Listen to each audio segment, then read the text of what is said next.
श्री कृष्ण ने भी कहा था भीम को, और बिलो द बेल्ट ही कमजोर था इनका, इसलिए वो खत्म हो गए। किसका? दुर्योधन का। तो हम बिलो द बेल्ट ही रखेंगे, तुम्हारी कमजोरी तुम्हें मार डालेगी, ध्यान रखना। टूटने के लिए सितारा काफी होता है और समझदार के लिए बस एक इशारा काफी होता है।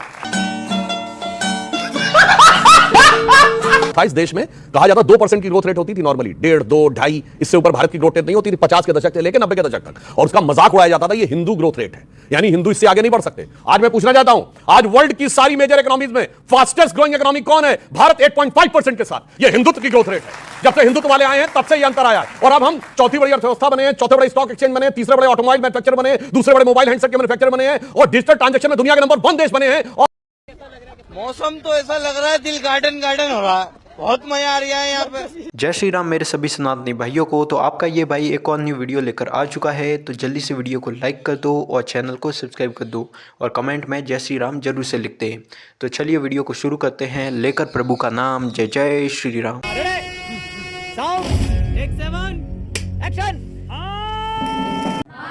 देखिए अमीश भाई, 5 मिनट टुकड़े गए को नॉन स्टॉप मिला, 2 मिनट मुझे नॉन स्टॉप आपको देना पड़ेगा।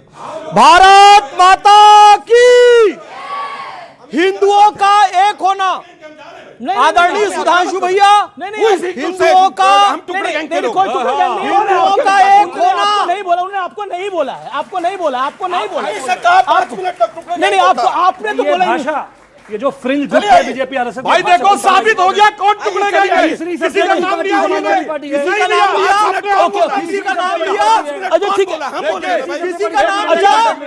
चलिए चलिए, प्लीज प्लीज, शांति शांति, आइए। ओके, आप अपनी बात को रखिए जनाब, और मैं सीधा बोल रहा हूं, आप अपनी बात को रखिए। मैं सीधा अपनी बात को रखूंगा, और मैं डिबेट की मर्यादा को रखते हुए बिलो द बेल्ट ही करूंगा, जो भी करूंगा मैं विश्वास दिलाता हूं। लेकिन हमारी परंपरा यह है कि बिलो द बेल्ट मारने के लिए भगवान श्री कृष्ण ने भी कहा था भीम को, और बिलो द बेल्ट ही कमजोर था इनका, इसलिए वो खत्म हो गए।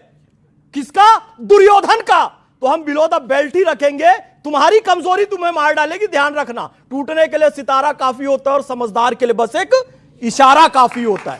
अब मेरी बात सुनिए, मैं एक मुसलमान हूं, और भारतीय मुसलमानों की छवि आप लोगों ने यह बनाई है कि वो बम बांधकर फट जाए, आतंकवाद की बात बोले, वो कहे सर तन से जुदा, तब उसे मुसलमान मानेंगे। जब एक मुसलमान कहता है भारत माता की जय, जब एक मुसलमान कहता है वंदे मातरम, जब एक मुसलमान कहता है मैं टुकड़े गैंग में शामिल नहीं होऊंगा, मैं अखंड भारत की बात करूंगा, तो आपकी दृष्टि में मुसलमानों की तो बात ही नहीं हो रही, आपने डायरेक्शन ही दूसरी घुमा ली है। मोहन भागवत ने बोला, मोहन भागवत जी ने जो बात कही है, उस पे मोहन भागवत जी का स्टेटमेंट कि हिंदू जब तक बहुसंख्यक है, सुनिए, तब तक मुसलमानों के तमाम फिरके और ईसाइयों के तमाम फिरके भारत में सुरक्षित हैं। शिया और सुन्नी के नाम पर पूरी दुनिया में मुसलमान आपस में कत्लेआम करते हैं। प्रोटेस्टेंट, कैरिज्मेटिक, कैथोलिक के नाम पर सबसे ज्यादा कत्लेआम दुनिया में हुआ है। लेकिन याद रखिए, शिया, सुन्नी, अहमदिया, देवबंदी, बरेलवी सब सुरक्षित है, तो केवल भारत में सुरक्षित है क्योंकि हिंदू बहुसंख्यक हैं। सोमनाथ भारती जी, देखिए, पहले तो ये मैं गुजारिश करूंगा माननीय सुधांशु जी से कि स्वयंसेवक संघ के अंदर एक ऐसा विंग बनाएं जिसका हेड इनको बनाए। यही है, बहुत जरूरी है। राष्ट्रीय मुस्लिम मंच है, बहुत जरूरी है, से जुड़ा हुआ राष्ट्रीय मुस्लिम मंच है, राष्ट्रवादी मुस्लिम। और मुश्किल क्या है कि देखिए, अभी तक मैं बड़े आसानी से शांतिपूर्वक सुन रहा था सबको। जो बच्चे यहाँ बैठे हुए हैं, जो नौजवान मेरे साथी बैठे हुए हैं, इनके फ्यूचर का, इनके शिक्षा का, इनके सुविधाओं का कहाँ चर्चा हो रहा है? जातियों में बांट रहे हैं, धर्म में बांट रहे हैं। अगर मोहन भागवत जी कहते होते कि जी बच्चों में नौकरियां दूंगा, मैं दूंगा, कहते होते तो सुनता मैं। मुश्किल यह हो रहा है कि उत्तर प्रदेश में एक एसएचओ मोबाइल लेके पीठ पे कहता है भाई तू बांग्लादेशी है, उसका मोबाइल में कह रहा है कि मेरा मोबाइल मापता है सिटीजनशिप। अगर इस प्रकार की मूर्खता इस देश में पनपाई जा रही है, इसलिए पनपाई जा रही है कि हम लोग मूर्ख बन रहे हैं धर्म के आधार पे। धर्म हमारा जाति मामला है, हमारा बेडरूम अफेयर है, किसी को हक नहीं है। सरकारों का दायित्व यह है कि जी जाति मामला तो धर्म, मैंने सुना था बेडरूम अफेयर है धर्म, ये पहली बार सुन रहा हूं।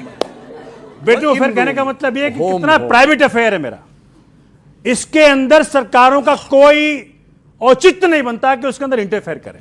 आप देखें, मतलब वहां इंदौर के अंदर कितने बच्चे मर गए, कितने लोगों की डेथ हो गई गंदे पानी से, और क्या कह रहे हैं वहां के मंत्री?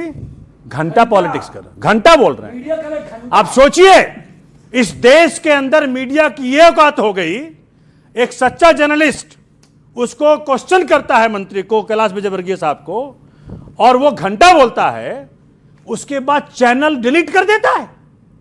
तो क्या करेगा पत्रकार? चूंकि हमने बीजेपी को खुला छूट दे दिया है, धर्म के नाम पे हमको मूर्ख बनाते रहो और अपना उल्लू सीधा करते रहो। ठीक है, देखिए, एक धर्म के लिए धर्म घर के अंदर का अफेयर है और दूसरे के लिए सड़क पे पत्थर फेंकते हुए का अफेयर है, और दूसरे के लिए क्या है कि सड़क के ऊपर ही सारी धार्मिक वो होती है प्रक्रिया, और कभी भी मतलब वो बाहर निकलेगा एक धर्म स्थल से पत्थरबाजी करते हुए, इंस्पेक्टर अयूब पंडित जैसे लोगों को मार वार भी देगा श्रीनगर में, तो वो कोई अफेयर नहीं होता। That's all together a different thing.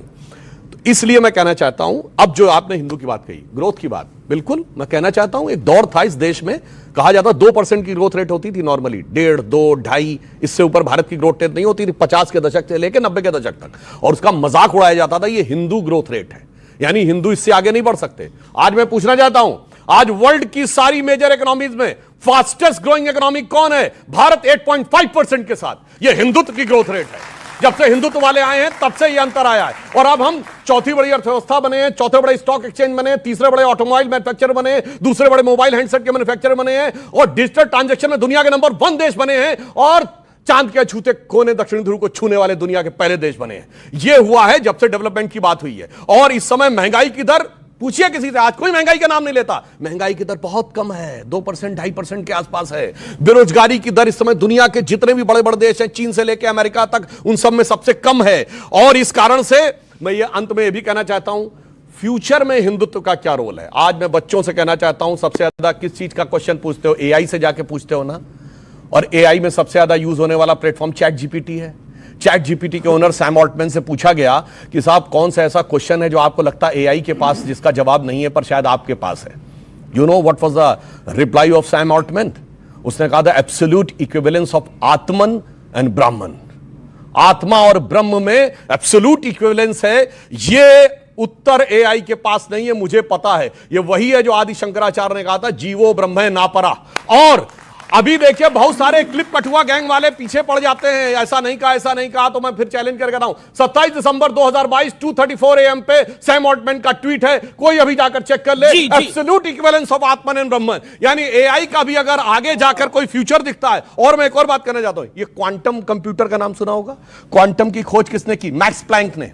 Max Planck का 25 जनवरी 1931 को 1925 को ऑब्जर्वर में दिया गया इंटरव्यू है, जिसमें उसने कहा है कि रियल जो है consciousness is primary and the matter and energy are the derivative.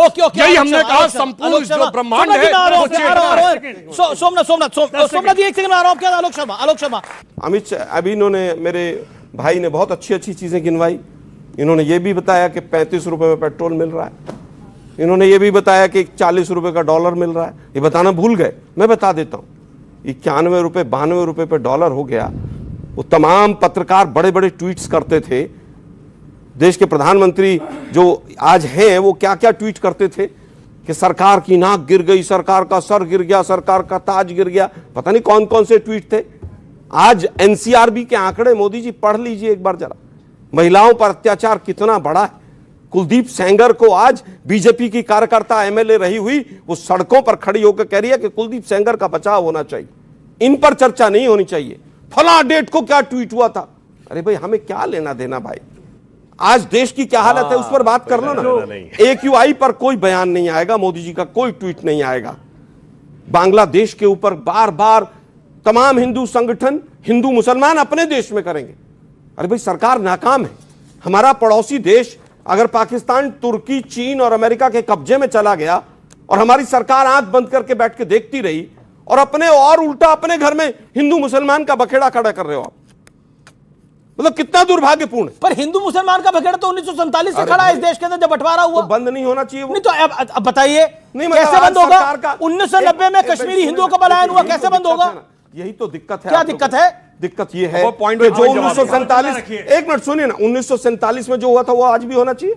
आप ये कह रहे हैं नहीं होना चाहिए, नहीं होना चाहिए, क्यों हो रहे हैं? 1990 में हुआ? अरे भाई क्यों हो रहा है फिर देश में? होते रहा, 1990 में भी हुआ। अरे भाई 90 में मुजफ्फरनगर दंगों में मैं भी फिर हुआ। कहूंगा जो 90 में हुआ वो आज भी होना चाहिए। पूरे देश को मुद्दे से डाइवर्ट करो, पर्सनल मार ठीक है। ट्रंप के सामने सरेंडर कर दो, आधा घंटे पहले वो कह दे कि मैं सीज फायर कर अब रहा मैं हूं। जवाब देता हूं। उसके ऊपर एक शब्द आपको नहीं लगता है बोले। ट्रंप ने सरेंडर कराया था? बिल्कुल ट्रंप ने आपको लगता सरेंडर है कराया, ट्रंप ने सरेंडर कराया था? मोदी जी को सरकार को तो फिर डील हो जानी चाहिए डील भी थी। हुई, डील तो आज तक नहीं हुई। अरे भाई एक मिनट कह रहा था डील के लिए हुआ। बीच में मत बोलिए, मैं आपने बहुत अच्छा सवाल पूछा।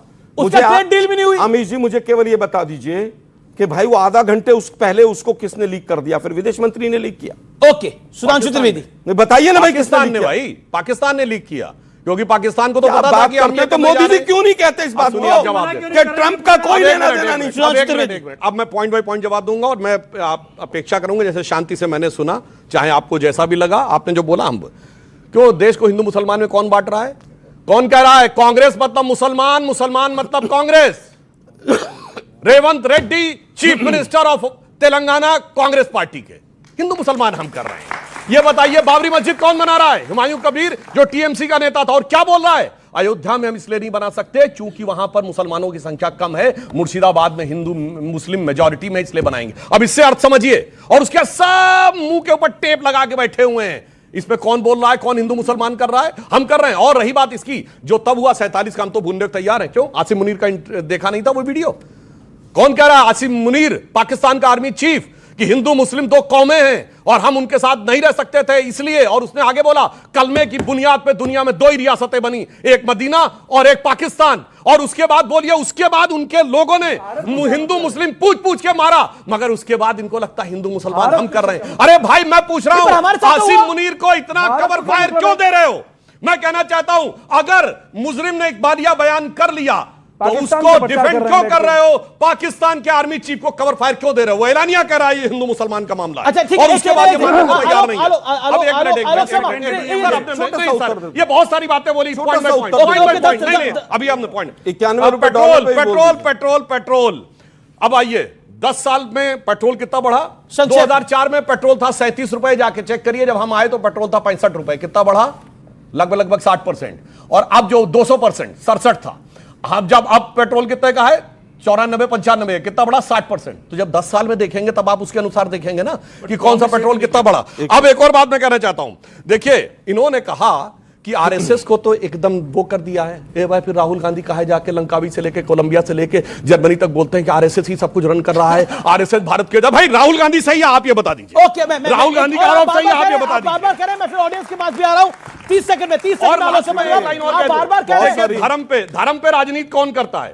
सुनिए, मैं बताना चाहता हूं, राहुल गांधी जी ने शपथ 2024 में ईश्वर के नाम की नहीं ली, जबकि 2014 और 19 में लिया था। हिंदी में लिया था ईश्वर के नाम की। इस बार उन्होंने सॉलमली अफर्म किया, मगर जो अपनी पहली स्पीच दी 2024 में, वहां भगवान शंकर से लेकर गुरु नानक देव की फोटोएं लाके यूं यूं यूं यूं कर रहे थे। यह होता है धर्म की राजनीति। धर्म में आपकी आस्था नहीं है, आप ईश्वर के नाम की शपथ नहीं ले रहे हैं और भगवान की फोटोएं दिखाकर संसद के पटल पे बोल रहे हैं, यह होती राजनीति। Okay okay okay. और जहां तक दिग्विजय सिंह की बात है, दिग्विजय सिंह ने बकायदा बोला बांग्लादेश में जो हो रहा है वो एक्शन का रिएक्शन हो रहा है जो हिंदुस्तान में मुसलमानों के साथ हो रहा है। तो कौन कर रहा है? हिंदुस्तान मुसलमान। बांग्लादेश का विषय है, बांग्लादेश के साथ सरकार निपटेगी। इसमें दिग्विजय सिंह को इसमें धर्म लाने की क्या जरूरत थी? मैं तो बिल्कुल कह रहा हूं, पर लेकर आए आप ही के नेता। विदेश नीति के ऊपर सरकार बोले, सरकार की जिम्मेदारी है। ये छुट भैया हिंदू संगठन उठ के यहां पर देश को हिंदू मुसलमान में क्यों बांटते? दिग्विजय सिंह छुट भैया? मैं हिंदू संगठनों की बात कर रहा हूं। दिग्विजय सिंह कौन है? बड़े नेता है ना, 2 बारी के सीएम है। देखिए, मैं फिर कहूंगा, 4 बारी के एमपी है। फिर कहूंगा, अगर यहां पर कोई चीज गलत हो रही है और वो दूसरे देश में भी गलत दूसरे रूप में हो रही है तो क्या करोगे? अच्छा, एक मिनट सुनिए, मान लिया, सुनिए भाई, मैं फिर इन्होंने भी उसको जस्टिफाई किया। अरे भाई सुनिए ना।